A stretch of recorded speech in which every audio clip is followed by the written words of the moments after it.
একটা কথা কিতা জানেননি, 2 দিনের দুনিয়ায় সব কিছু নিজের নিজের বলে অহংকার করবেন না। তুমি মরে গেলে তোমার ধন সম্পদের মালিক হইব তোমার ওয়ারিসানরা, তোমার রুহ মালিক হইব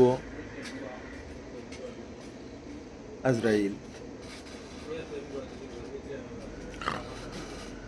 তোমার শরীরের মাংসের মালিক হইব পোকামাকড়,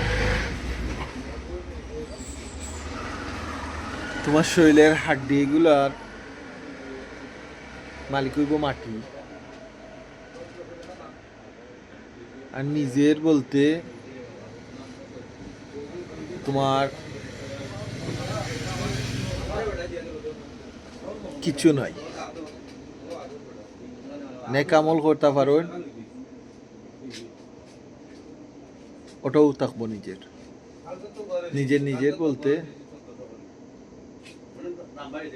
অহংকার কইরার কিছু কোনো লাভ নাই।